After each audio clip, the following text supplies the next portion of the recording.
कहते हैं कवच अभेद विप्र गुरु पूजा।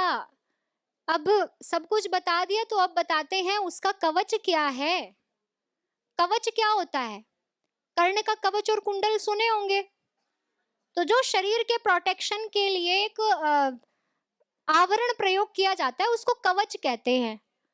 तो वो कवच क्या है? गुरुजनों का आशीर्वाद। आशीर्वाद आपके अंदर हिम्मत देगा, आपको दुख से बचाएगा, आपको जहां भी जरूरत होगी वो सामने आके खड़ा हो जाएगा आपके प्रोटेक्शन के लिए। तो गुरु का आशीर्वाद क्या होता है? गुरु के वचन, गुरु की आज्ञाएं।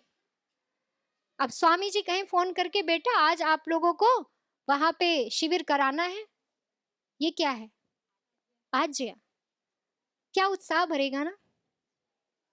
साथ वाला कहे आज भाई तुम शिविर कराओगे, उत्साह बढ़ेगा क्या? अपना काम मुझे सौंप रही है, मैं क्यों करूं, तुम ही जाओगे लगाने, है ना। ये होता है वचन। जिस व्यक्ति में खुद ओज और तेज भरा होता है ना, उसकी वाणी का प्रभाव होता है कि उत्साह भर जाता है सुनते ही। तो सामने वाले में अभी वो नहीं है ना। हाँ, सामने वाले का भी हो सकता है यदि आपने उसको हर रोज शिविर कराते हुए देखा हो, अपने स्थान पे भी उसको जाते हुए देखा होगा तो नहीं नहीं रोज तुम जाते हो आज मैं जाऊंगी। ये उसके प्रति क्या होता है? उसके वचन का मान होता है। ये मेरे वचन का मान रखती है, आज मैं इसके वचन का मान रखूंगी, जिसको हम फ्रेंडशिप बोल देते हैं वैसे तो। पर वो फ्रेंडशिप हर किसी से कर लीजिए तो मित्रता, तो सब अच्छे लगेंगे ना। पर जी हो नहीं पाती, अंडरस्टैंडिंग मैच नहीं हो पाती, तो इसलिए हर किसी को मित्र कैसे मान सकते हैं? मान सकते हैं जब सब में भगवान को देख लेंगे तो।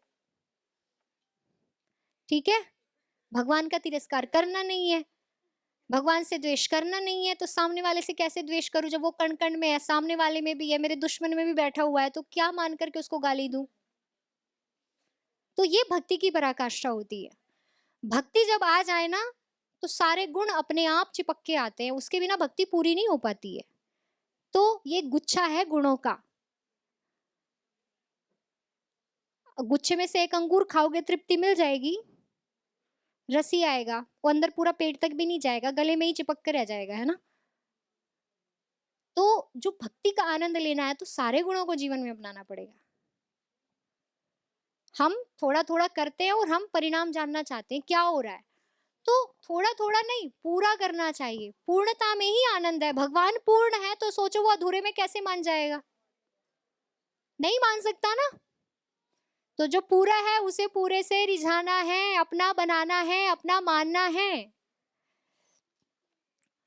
तो कहते हैं कि एही सम विजय उपाय न दूजा, कि इसके समान संसार को जीतने का कोई दूसरा उपाय नहीं है प्रिय सखा विभीषण। अब बताओ मुझे लेकर के भयभीत हो क्या? नहीं। तो ये था विजय रथ। तो श्री राम कहते हैं सखा धर्ममय असरथ जाके, जीतन कहन कथौं रिपुता के। कि ऐसा रथ जिसके पास है उसे संसार में कौन जीत सका है? उसका तो कोई शत्रु ही नहीं बन पाता। शत्रु कब बनता है? शत्रु कब बनता है? जब किसी से द्वेष हो तब शत्रु दिखाई देता है ना। जब द्वेष करेंगे नहीं तो शत्रु कौन दिखेगा? उसके जैसे एक मित्र में दुर्गुण भी होते हैं तो उसको सुधारने का प्रयास किया जाता है ना। श्री राम को रावण से द्वेष नहीं था। रावण मान नहीं रहा था, उसके अभिमान को काटना था बस, उनको व्यक्ति से द्वेष नहीं था। रावण के उस बुरे कर्म का उसको दंड देना था, पर बिना द्वेष के। हम क्या करते हैं? दंड देने का सामर्थ्य होता नहीं है, द्वेष की आग में खुद को जलाते रहते हैं। या तो हम यदि शत्रु है तो उसका मित्र बन के दिखाओ ना, उसके अंदर के दुर्गुण को मिटा के दिखाओ जो तुम्हें परेशान कर रहा है, नहीं तो वो चार लोगों को और परेशान करेगा। जो पीड़ा वो तुम्हें दे रहा है वो औरों को भी तो दे सकता है ना। और यदि आप भगवान के भक्त हो, आप अपने भगवान के भक्तों को कैसे पीड़ित होते हुए देख सकते हो? तो उसको जगाओ, उसको समझाओ। नहीं मानता है तो फिर द्वेष नहीं, जो आपके आप कर सकते हो उपेक्षा के बाण से। उपेक्षा समझते हो ना, नेग्लेक्ट करना। तो उस भाव से आप उससे वो हो जाओ। आपका साथ छूटेगा, हो सकता है वो उसी से बदल जाए कि भाई मेरे से तो अब कोई बोलता नहीं है, इसका मतलब मेरे अंदर कमी है, उसको खुद रियलाइजेशन हो जाएगा। तो अब इनको बोलते हैं सूरज धीरज तेहि रथ चाका, सत्यशील दृढ़ ध्वजा पताका, बल विवेक दम परहित घोरे, क्षमा कृपा समता रजु जोरे, ईस भजन सारथी सुजाना,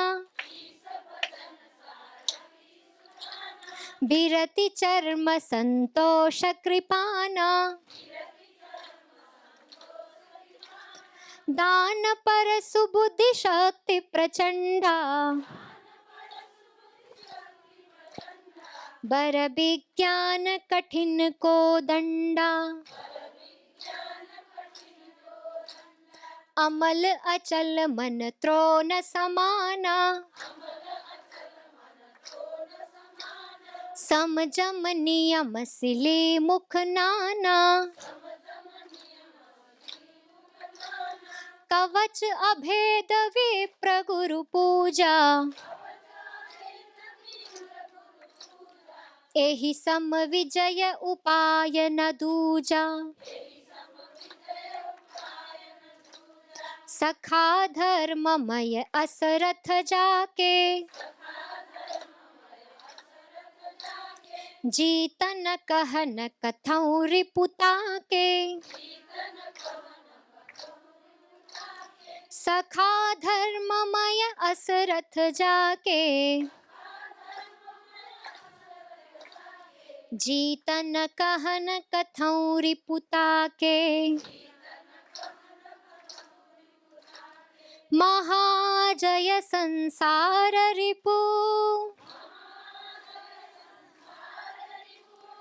जीति सकई सो बीर, जाके असरथ होई दृढ़, सुनऊ सखा मति धीर। ठीक है, ये था विजय रथ। एवरीथिंग, सब कुछ हमारे अंदर है। जैसे जैसे हम खुद का परिष्कार करेंगे वैसे वैसे आविष्कार होता जाएगा। हमारा भी भला होगा और संसार का भी भला होता जाएगा। जब भी दुख हो तो धैर्य रखो, जब सुख हो तो धन्यवाद करो। ठीक है, स्पष्ट हो गई नवदा भक्ति? स्पष्ट हो गया विजय रथ? नया था कि पुराना था? समझ में आया कि नहीं आया? अब आने के बाद क्या होना है? देखो, किसी ने पूछा कि विद्या का परिणाम क्या होता है? विद्या का अर्थ ही ये होता है कि वो जीवन में उतर जाए, यानी कि हमारा व्यवहार परिवर्तित हो जाए। पहले मैं जिन चीजों से दुखी होता था, जिन बातों से मुझे पीड़ा पहुंचती थी, अब वो पीड़ा नहीं पहुंच रही है। पहले जिन चीजों से मुझ में अभिमान आ जाता था, अब वो अभिमान नहीं आ रहा है। ये क्या है? विद्या का परिणाम। पहले मुझे क्रोध आता था, अब क्रोध नहीं आता। पहले मुझ में लोभ का भाव पैदा हो जाता था, अब पैदा नहीं होता। होता, परिणाम की बात कर रहे हैं। होना चाहिए वो तो बता चुके हैं। होने के बाद क्या है? What's the reality? वास्तविकता क्या है वर्तमान में? किसी को 25% क्रोध आता होगा, आप में से ही किसी को 50% आता होगा। ठीक है, अब किसी को देख के बदल जाओ या फिर पढ़ के बदल जाओ या फिर सुन के बदल जाओ, पर बदलना ही विद्या है। यदि वही के वही रहे तो यहाँ बैठने का कोई परिणाम नहीं है। घर छोड़ के आए हो, बिस्तर पे बैठ करके खाना खा रहे होते, चाय पी रहे होते, या फिर कोई मूवी देख रहे होते। What we are doing today here? आज हम क्या कर रहे हैं यहाँ बैठ करके? पढ़ रहे हैं। आज हमने दो महत्वपूर्ण विषय को पढ़ा है जो हमारे शास्त्रों में छिपी हुई बंद किताबों में रखी हुई थी और जो हमारे लिए कही गई थी। अब हमारे लिए थी और हमें पता ही नहीं था। तो देखो, सुनते हैं तो 10% लाभ होता है। कहते हैं कि जब हम मतलब अभी हम एक तरह से पढ़ रहे हैं यहाँ बैठे बैठे, हो सकता है किसी के विचार बाहर भी जा रहे हो, पर बहुतों के विचार, आप में से आप यदि 500 हैं तो लगभग 200 के विचार जरूर होंगे कि नहीं, मुझे काम करना है खुद पे। मनुष्य जीवन कहते हैं सुर दुर्लभ होता है, देवताओं को भी दुर्लभ होता है, और मैं तो उसको लेके बैठा हुआ हूं। जब दुर्लभ चीज ही मेरे पास है तो फिर किस चीज की प्रतीक्षा है? अनुष्ठान। अनुष्ठान का मतलब ये नहीं होता हवन करना है बैठ करके। आचार्य जी ने बोला था ना, आहुति देनी है। ज्ञान की अग्नि में अपने सारे दुर्गुणों को जला दो। ज्ञान, नॉलेज, विद्या, विद्या में अपने अवगुणों को, अपने दुर्गुणों को, अपने अंदर की बुराइयों को, अपने क्रोध को, अपने लोभ को, अपने मोह को, अपने आलस्य को, अपनी निष्कर्मण्यता को जला देना। फिर देखना क्या होगा? आनंद। ठीक है, फिर क्या होगा? वही तो चाहिए आत्मा को। आत्मा रोटी नहीं खाती है, रोटी तो शरीर के लिए खाया जाता है। कपड़े भी शरीर ही पहनता है, आत्मा नहीं पहनती है। तो हम शरीर को तो सब कुछ दे रहे हैं, शरीर के लिए कमा रहे हैं, शरीर के लिए हमने कितने अवगुणों की सेना तैयार की हुई है। अवगुणों की सेना, battalion, battalion of bad habits. ठीक है, सिर्फ इस शरीर के लिए। और जो मुख्य उद्देश्य है, जो आत्मा जो शांति पाना चाहती है, उसके लिए कोई भजन नहीं, कोई कीर्तन नहीं, कोई सत्संग नहीं, कोई स्वाध्याय नहीं, कोई मनन नहीं, कोई ध्यान जप उपासना, कुछ नहीं। तो आवश्यकता किस चीज की है? कोई और थोड़ी ना आके करेगा। जितना जितना हम अपने विद्या को बढ़ाएंगे, हम ही आनंद में जाएंगे, पड़ोसी नहीं जाएगा। देखो, एक व्यक्ति से मैंने बात की, उन्होंने बहुत मेहनत की, अपनी भूमि में बहुत परिश्रम किया ऑर्गेनिक उसको बनाने के लिए। फिर अब उनको वो किसी वजह से छोड़नी पड़ रही है। मैंने कहा दुख नहीं होगा? बोले नहीं होगा। मैंने कहा क्यों नहीं होगा? ये भी भगवान की थी, जहां जाके रहूंगा वो भी भगवान की होगी। ये क्या है? सामान्य व्यक्ति ऐसा निर्णय ले सकता है क्या? नहीं ले सकता। तो हर परिस्थिति को भगवान का मानना और उसमें समाधान ढूंढना उत्तम बुद्धि से, श्रेष्ठ विज्ञान बोला था ना, वर विज्ञान कठिन को दंडा, बुद्धि शक्ति प्रचंडा, कि बुद्धि प्रचंड शक्ति है और श्रेष्ठ विज्ञान के साथ जब उसका संधान किया जाता है, उसको फेंका जाता है। फेंकाने का मतलब क्या है? व्यवहार में लाया जाता है, तो कहते हैं कुछ विशेष होता है, सारी समस्याओं का समाधान हो जाता है। तो वो दृढ़ता हमारे जीवन में हो, गुणों के प्रति हमारे जीवन में एक आग्रह होना चाहिए। हमारा आग्रह भी किस लिए होता है? छोटी छोटी कामनाओं की पूर्ति के लिए होता है। जिद, जिद किसको कहते हैं? स्वामी जी जिद्दी हैं, योग कराने के लिए, सबको सुबह 4:45 उठाने के लिए। ठान लिया ना कि पूरे देश को योग कराना है, उसके लिए देखो खुद कितनी जल्दी उठ जाते हैं।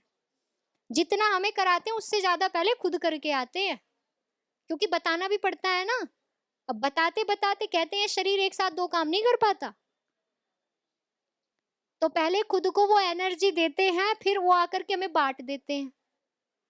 तो कहा था ना, बल विवेक दम परहित घोरे, ये 4 घोड़े बताए थे ना, तो उनके पास बल भी है, ज्ञान का बल है, और प्रभु कृपा से वो बल में ही हम बैठे हुए हैं, जो ऐश्वर्य बल है।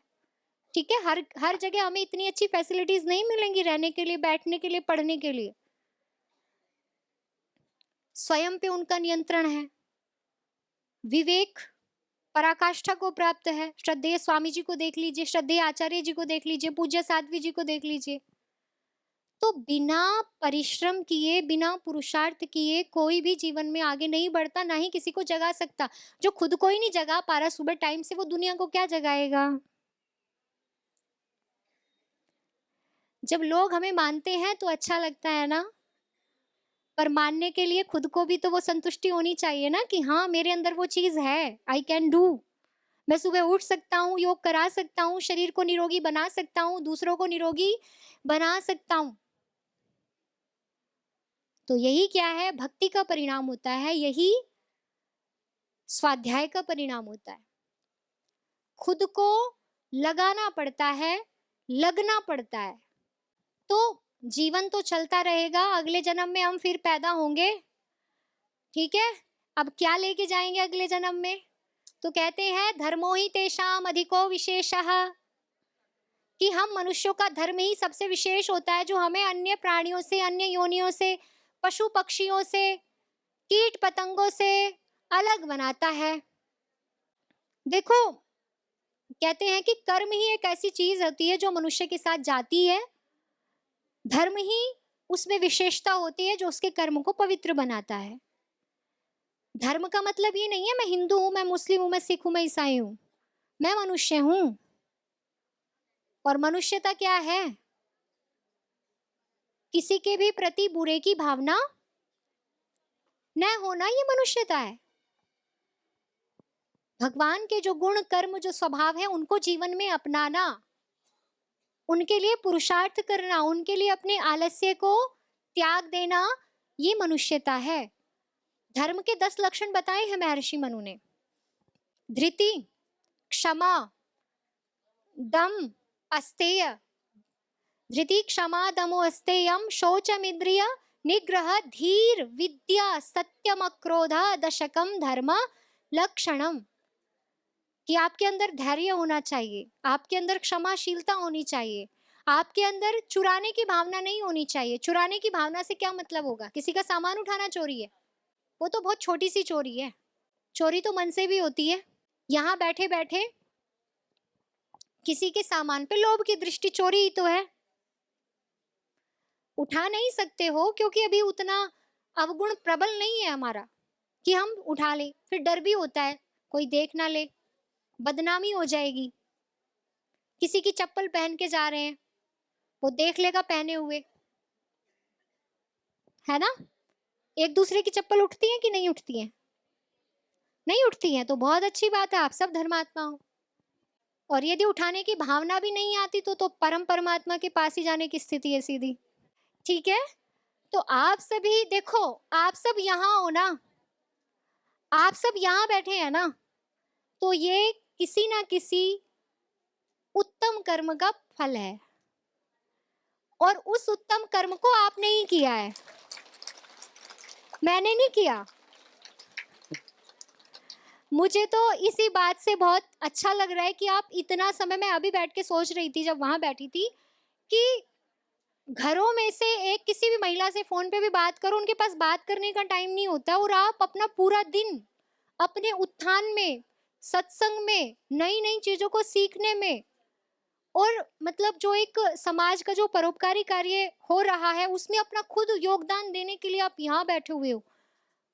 आपके घर में भी बच्चे हैं, आपके घर में भी अनेक प्रकार की समस्याएं हैं, उसके बाद भी आप यहाँ पर हो, तो इससे बड़ा तो मतलब, जिसको कहते हैं ना, जो आप चाहते हैं वो जरूर मिलेगा आपको। तो आज नहीं तो कल मिलेगा, पर मिलेगा जरूर। जितना जितना पुरुषार्थ होगा, जितनी जितनी पवित्रता होगी, जितना जितना अध्यात्म होगा उतना उतना आगे हर कोई बढ़ता है, और उस बढ़ने में किसी पड़ोसी का नहीं, हमारा खुद का ही भला होता है। तो कहते हैं स्वामी जी कहते हैं मैं ईश्वर का पुत्र हूं, तो डायरेक्ट उससे एनर्जी लीजिए। और निमित्त प्रभु ने बना रखे हैं ना, श्रद्धेय स्वामी जी, आचार्य जी, और फिर और भी जो उनके सहायक हाथ हैं, ठीक है, वो सब तो बांट रहे हैं। मतलब एनर्जी भगवान की है, बांट रहे हैं, और लेने वाले हम सब हैं। तो वो कहते हैं ना कि जो गीता है वो अमृत है, ठीक है, और अमृत तक पहुंचने की स्थिति क्या है? सर्वोपनिषदो गावः, सभी उपनिषद क्या है? गाय है, गाय। उपनिषद तो समझे ना, दर्शन उपनिषद हमारे मोक्ष शास्त्र है। सर्वोपनिषदो गावो दोग्धा गोपाल नंदनः, उन गायों को दूहने वाला कौन है? श्री कृष्ण। तो उपनिषदों में ज्ञान की गुत्थियां भरी पड़ी हैं। कहते हैं कि उपनिषदें गाय हैं, और उन गायों को दूहने वाले कौन है? श्री कृष्ण हैं। और उन उस दूध दूहने से पहले गाय को, उसके बछड़े को दूध पिलाया जाता है ना, वो कौन है? कौन है? सबसे पहले किसने गीता के ज्ञान को सुना? नहीं पता? अर्जुन ने। गीता का उपदेश ही कृष्ण ले अर्जुन लाई भन्नु भएको थियो। तो श्री कृष्ण ने अर्जुन को उस ज्ञान को सबसे पहले दिया था, इसलिए वो क्या है? बछड़े हैं। बछड़े, गाय का छोटा बच्चा। लेकिन अब गाय का बछड़ा तो बहुत कम दूध पीता है ना, बचा हुआ दूध बाल्टी में धुआ जाता है, किताबों में लिखा जाता है, जो पढ़ता है वो उसको पीता है, यानी कि हम भी पी रहे हैं बैठ करके। तो सोचो कितना पुण्य का कार्य हो पा रहा है हमसे। हम इस शरीर से, इन कानों से कितना अच्छा सुन पा रहे हैं। सुनेंगे तभी तो आगे की क्रिया होगी ना, तो पहले तो सुनना ही जरूरी है। ठीक है, तो आनंद आया? इनको पढ़िएगा, याद कीजिएगा, याद करेंगे, फिर स्मरण भक्ति थी ना, स्मरण भक्ति, तो स्मरण कीजिएगा। यही क्या है? प्रभु का कीर्तन है, गुणगान है, इसको जीवन में अपनाना ही खुद का उत्थान है।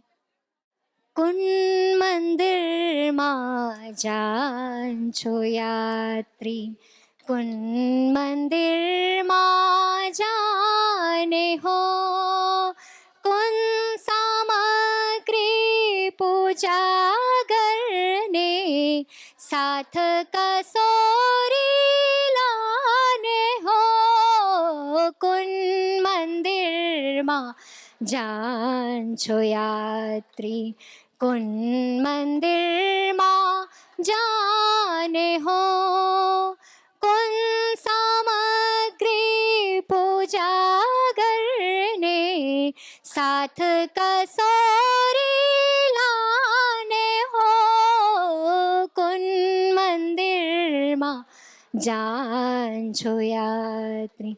हाड हरू को सुंदर खंबा, मांस पिंड को दीवार, मस्तिष्क को सुन को छाना, इंद्रिय हरू को द्वार, नसा नदी का तरल तरंगा, मंदिर आफू अपार, कुन मंदिर માં જાજો यात्री, कुन मंदिर માં जाने हो, कुन सामग्री पूजा करने, साथ कसौरी लाने हो, कुन मंदिर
हरि।